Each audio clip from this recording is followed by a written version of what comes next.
நீங்கள் Australia, New Zealand, Canada, France இந்த மாதிரி கண்ட்ரீஸ்க்கு போகணும் அப்படின்னா IELTS 8 எடுக்கணும் அப்படின்றது நீங்கள் நினச்சிட்டு இருந்தீங்க அப்படின்னா இட் இஸ் நாட் நெசசரி. இந்த மாதிரி கண்ட்ரீஸில் universities will accept you with overall 6.5 and no band less than 6 mark எடுத்தாலே universities can give you the admit card.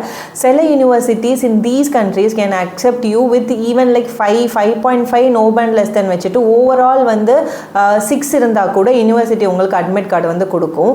யாருக்கு 7.5 to 8 IELTS ஸ்கோர் மேண்டட்டரி அப்படின்னு வந்து பார்த்தீங்கன்னா நீங்கள் டீச்சிங் ப்ரொஃபஷன் போகிறீங்க, இல்லை ரெஜிஸ்டர்டு நர்ஸ் ஆர் மெடிக்கல் ப்ரொஃபஷனுக்குள்ளே போகிறீங்க, இல்லாட்டினா லா ரிலேட்டட் ப்ரொஃபஷனுக்கு போகிறீங்கன்னா கண்டிப்பாக IELTS 7.5 to 8 இருந்தால் தான் உங்களுக்கு வந்து அட்மிட் கார்டு வந்து கிடைக்கும்.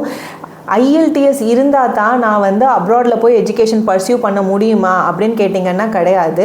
IELTS இல்லாமல் நிறைய இங்கிலீஷ் ப்ரொஃபிஷியன்சி டெஸ்ட் இருக்குது அண்ட் இந்த டெஸ்ட் இல்லாமலேயே கூட நீங்கள் வந்து அப்ராடுக்கு ட்ராவல் பண்ணலாம். அதுக்கு MOI அப்படின்ற மீடியம் ஆஃப் இன்ஸ்ட்ரக்ஷன் அப்படின்ற இந்த டாக்குமெண்ட் வந்து உங்களுக்கு நீடட் இருக்கும். சில யூனிவர்சிட்டிஸ் இந்த மீடியம் ஆஃப் இன்ஸ்ட்ரக்ஷன் இல்லாமல் கூட உங்களை வந்து அட்மிட் பண்ணுவாங்க.